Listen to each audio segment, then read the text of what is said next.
हाय दोस्तों, मैं मनोज लाटा मानविक coaching classes की ऑनलाइन क्लासेज में आपका हार्दिक स्वागत है। आज हम बहुत ही महत्वपूर्ण टॉपिक पढ़ने जा रहे हैं जो विभिन्न प्रकार की कंपटीशन एग्जाम में इस टॉपिक से क्वेश्चन पूछे जाते हैं और वो टॉपिक है रुधिर परिसंचरण तंत्र। सबसे पहले अपन बात करते हैं रुधिर परिसंचरण तंत्र है क्या। इस प्रकार का परिसंचरण तंत्र जिसमें शरीर में उपयोगी और अनुपयोगी और अनुपयोगी पदार्थों का परिवहन होता है। इस प्रकार के तंत्र को रुधिर परिसंचरण तंत्र कहते हैं। रुधिर परिसंचरण तंत्र का सबसे पहले विकास या इसकी खोज 1628 में विलियम हार्वे ने की। सबसे पहले रुधिर परिसंचरण तंत्र के बारे में विलियम हार्वे ने 1628 में बताया। अब हम इस रुधिर परिसंचरण तंत्र का अध्ययन 3 भागों में करते हैं।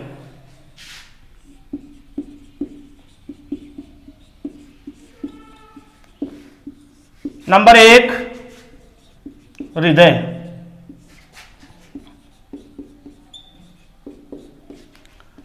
नंबर 2 रुधिर वाहिनियां,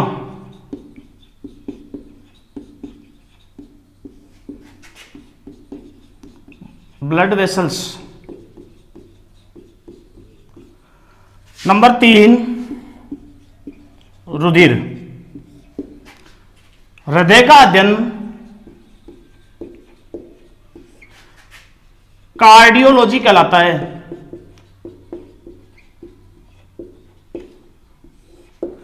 और रुधिर वाहिनियों का अध्ययन एंजियोलॉजी कहलाता है। रुधिर का अध्ययन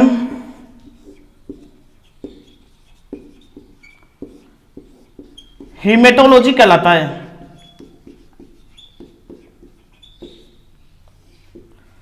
तो रुधिर परिसंचरण तंत्र का अध्ययन हम 3 भागों में करते हैं: हृदय, रुधिर वाहिनियां, रुधिर। हृदय का अध्ययन कार्डियोलॉजी कहलाता है, रुधिर वाहिनियों का अध्ययन एंजियोलॉजी कहलाता है, रुधिर का अध्ययन हीमेटोलॉजी कहलाता है। रुधिर परिसंचरण 2 प्रकार का होता है।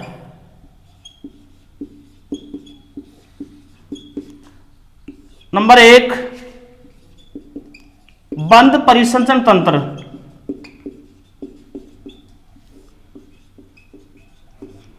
नंबर 2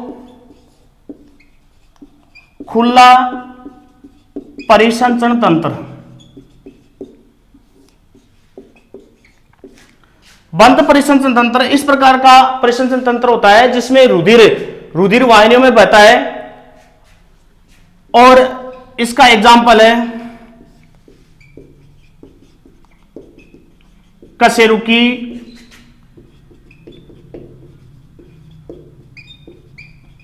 और मानव।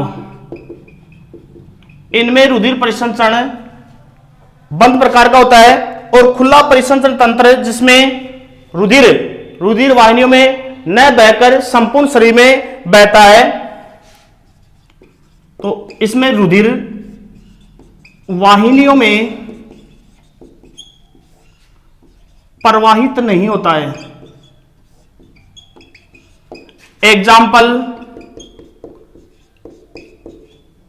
तिलचट्टा, प्रॉन, कीट, मकड़ी आदि। इनमें खुला परिसंचरण तंत्र पाया जाता है। तो आप इसको नोट कर लीजिए, इसका स्क्रीनशॉट लीजिए। तो हम बात कर रहे थे कि रुधिर परिसंचरण तंत्र का अध्ययन हम 3 भागों में करते हैं। पहले अपन बात करेंगे हार्ट, हृदय, जिसको दिल भी कहा जाता है। तो पहला भाग है हृदय।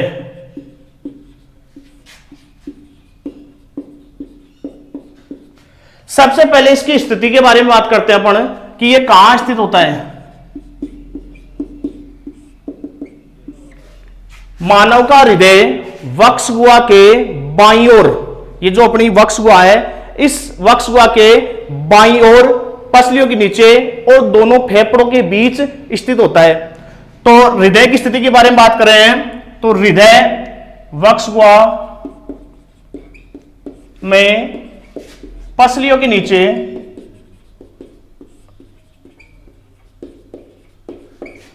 और दोनों फेफड़ों के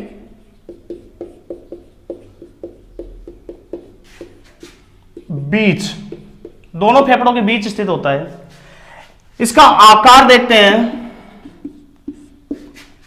हृदय का आकार शंक्वाकार, कोनिकल, त्रिकोणाकार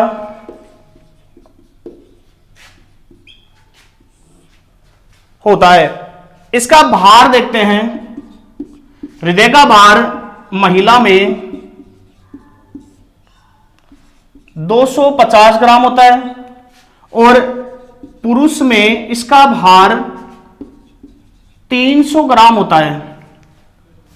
मानव का हृदय 4 भागों में बटा होता है, जिसको 4 वेशम कहा जाता है, 4 कोष्ठ कहा जाता है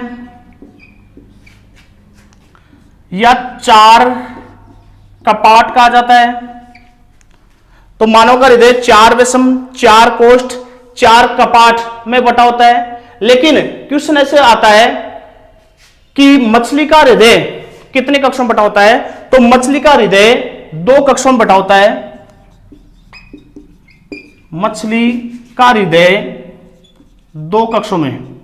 अब इन 2 कक्षों के बारे में पूछ लिया जाए कि भाई 2 कक्ष कौन कौन से होते हैं, तो ये हृदय है और मछली का हृदय 2 कक्षों में बटा होता है। ऊपर का एक कक्ष आलिंद और नीचे का एक कक्ष निलय।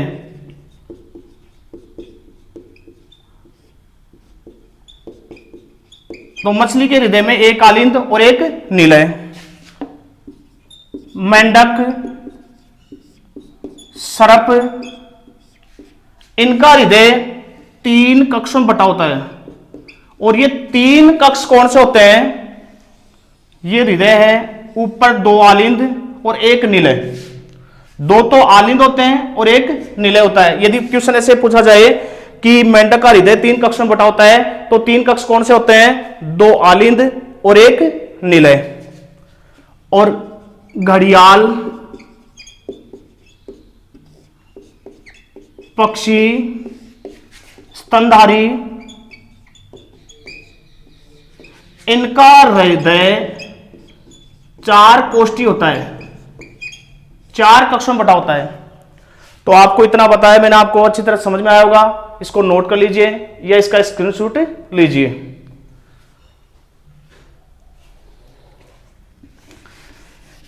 हम बात कर रहे हैं हृदय की। मनुष्य का हृदय 4 कक्षों में बटा होता है। कौन सा ऐसा उदाहरण है जिसका हृदय 2 कक्षों में बटा होता है? मछली।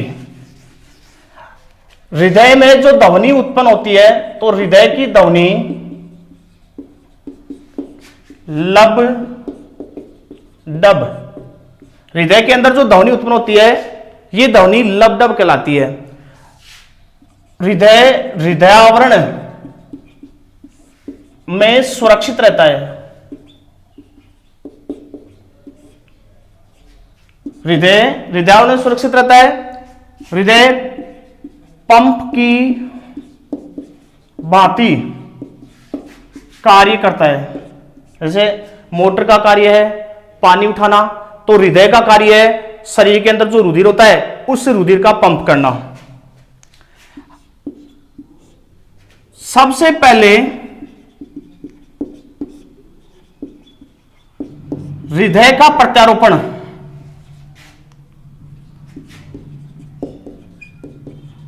प्रत्यारोपण क्या है? ऐसी तकनीक जिसकी सहायता से एक व्यक्ति का हृदय दूसरे व्यक्ति में स्थानांतरित किया जाता है, इससे हृदय का प्रत्यारोपण कहा जाता है। तो सबसे पहले हृदय का प्रत्यारोपण डॉक्टर क्रिश्चियन बर्नार्ड ने किया था और ये अफ्रीका में किया था। तो विश्व में सबसे पहले हृदय का प्रत्यारोपण कहां किया था? अफ्रीका में। डॉक्टर क्रिश्चियन बर्नार्ड ने 3 दिसंबर सन 1967 को। अब हम बात करते हैं भारत की। तो भारत में सबसे पहले हृदय का प्रत्यारोपण डॉक्टर वेणुगोपाल ने किया था 3 अगस्त 1994 को। 1994 को। और कृत्रिम हृदय बनाया था। कृत्रिम हृदय, कृत्रिम हृदय का मतलब मानव द्वारा निर्मित हृदय को कृत्रिम हृदय कहा जाता है। और कृत्रिम हृदय सबसे पहले बनाया था डॉक्टर रॉबर्ट जार्विक। इसने सबसे पहले कृत्रिम हृदय बनाया था और इसका नाम जार्विक 7, इसका नाम जार्विक 7 रखा गया था। तो इसको आप नोट कर लीजिए या इसका स्क्रीनशॉट लीजिए।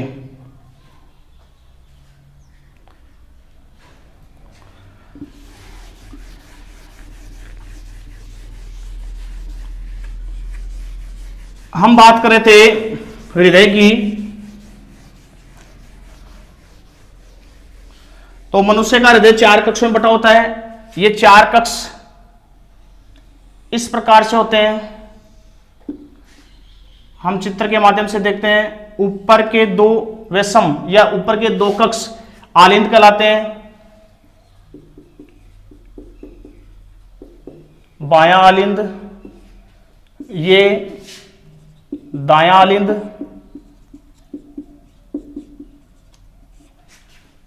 ये बायां निलय और ये दायां निलय। बाएं आलिंद और बाएं निलय के बीच में एक कपाट पाया जाता है और इस कपाट को कहा जाता है द्विवल्लनी कपाट, बाइकस्पिड वाल्व। और दोनों दाएं आलिंद और निलय के बीच में एक कपाट पाया जाता है, छिद्र पाया जाता है और इस छिद्र को त्रिवल्लनी कपाट, ट्राइकस्पिड वाल कहा जाता है।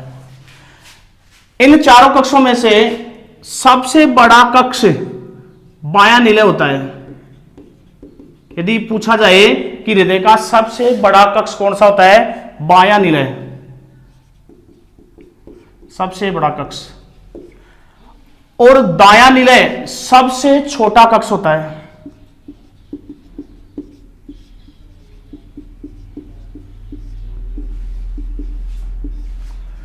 तो ये बाहरी संरचना के रूप में हृदय की, मानव का हृदय 4 कक्षों में बटा होता है। ऊपर के 2 कक्ष आलिंद, नीचे के 2 कक्ष निलय। बाएं आलिंद और बाएं निलय के बीच में एक कपाट पाया जाता है, इसको द्विवल्लनी कपाट कहा जाता है। दाएं आलिंद और दाएं निलय के बीच में एक छिद्र पाया जाता है जिसको त्रिवल्लनी कपाट कहते हैं। ये कपाट है। इन कपाटों का कार्य क्या है? ये रुधिर को विपरीत दिशा में जाने से रोकते हैं। रुधिर को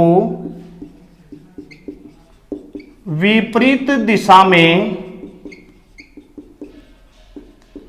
जाने से रोकते हैं।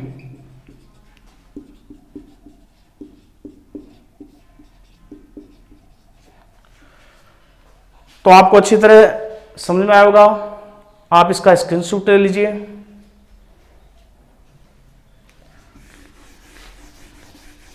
अब हम बात करते हैं इसी टॉपिक में हृदय धड़कन।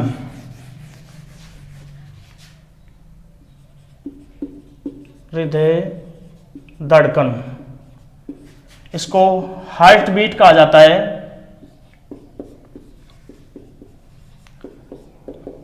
हृदय धड़कन क्या है? हृदय के संकुचन और शीतलन को हृदय धड़कन कहा जाता है। हृदय का संकुचन सिस्टोल कहलाता है और हृदय का शीतलन डायस्टोल कहलाता है। हृदय की धड़कन का तेज होना टेकीकार्डिया, हृदय धड़कन का तेज होना या फास्ट होना क्या कहलाता है? टेकीकार्डिया।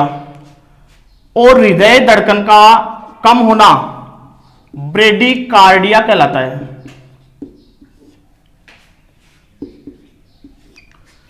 हृदय धड़कन का कम होना ब्रेडीकार्डिया कहलाता है और हृदय धड़कन का तेज होना टेकीकार्डिया कहलाता है। एक स्वस्थ वयस्क व्यक्ति की हृदय की जो धड़कन होती है वो 72 बार प्रति मिनट, 1 मिनट में स्वस्थ व्यक्ति का हृदय 72 बार धड़कता है। भ्रूण अवस्था में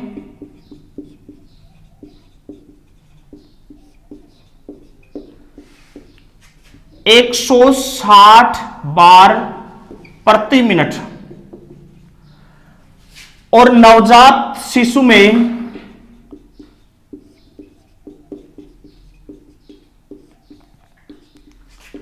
150 बार प्रति मिनट हृदय धड़कता है और बालक में 1 मिनट में 100 बार धड़कता है। भय की स्थिति होती है, हम रास्ते में जा रहे हैं, सामने कुत्ता मिल गया या कोई शेर मिल गया, तो उस समय भय की स्थिति हो जाती है, हम डरने लग जाते हैं। तो उस समय हृदय की धड़कन बढ़कर 180 प्रति मिनट हो जाती है। तो भय की स्थिति में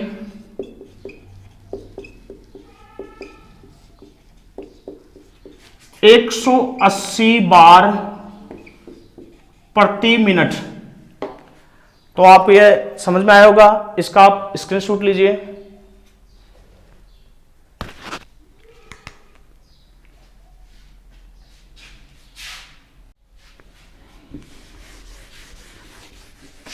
तो हृदय के बारे में अपन पढ़ रहे थे। हृदय की धड़कन भय की स्थिति में बढ़कर 180 बार प्रति मिनट हो जाती है। एक तकनीक है ईसीजी, इसका पूरा नाम है इलेक्ट्रोकार्डियोग्राफी।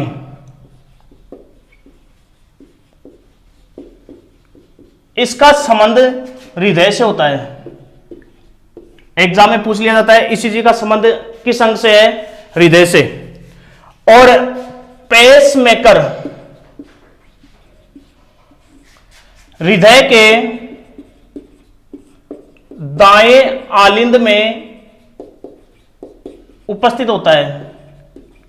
ये जो पेसमेकर है, इस पेसमेकर का कार्य क्या है कि जो हृदय रोगी होता है, इस हृदय रोगी के हृदय की धड़कन को नियंत्रित करने का ही कार्य करता है। तो हृदय धड़कन को नियंत्रित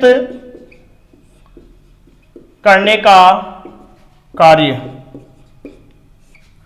अब हम आगे इसमें पढ़ेंगे बीपी, जिसको ब्लड प्रेशर कहा जाता है। रुधिर दाब, नाम से ऐसे लगता है कि रुधिर के द्वारा लगने वाला दाब रुधिर दाब कहलाता है, जबकि यह बिल्कुल गलत है। ऐसी इसकी परिभाषा नहीं है। इसकी परिभाषा यह है कि हृदय के संकुचन और शीतलन के द्वारा जो रुधिर के ऊपर दाब बढ़ता है, इस दाब को रुधिर दाब कहा जाता है। हृदय के शीतलन और संकुचन से जो दाब बढ़ता है, इस दाब को रुधिर दाब कहते हैं। एक स्वस्थ वयस्क व्यक्ति का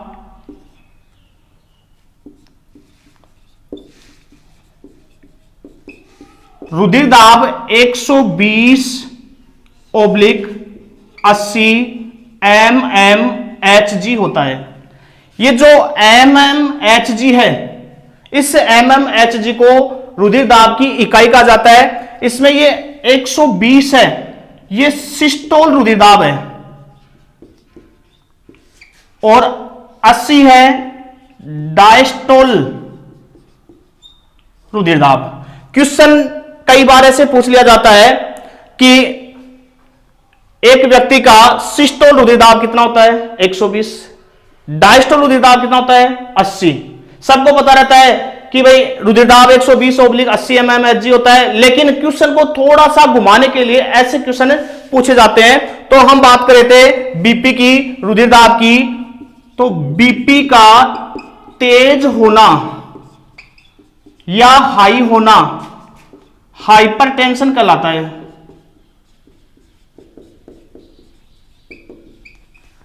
बीपी का तेज होना या हाई होना हाइपरटेंशन कहलाता है, और बीपी का कम होना हाइपोटेंशन कहलाता है।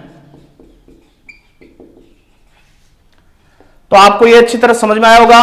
आप इसको नोट कर लीजिए या इसका स्क्रीनशॉट लीजिए।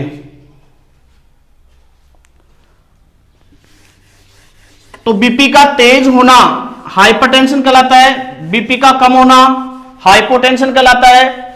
बीपी का मापन सबसे पहले एक वैज्ञानिक है, इस वैज्ञानिक का नाम है स्टीफन हेल्स। इस स्टीफन हेल्स ने सबसे पहले बीपी का मापन किया था, और एक जानवर था घोड़ा। तो घोड़े में सबसे पहले बीपी का मापन किया था, और अब वर्तमान में बीपी का मापन एक उपकरण की सहायता से किया जाता है, और उस उपकरण का नाम है स्पिग्मोमैनोमीटर।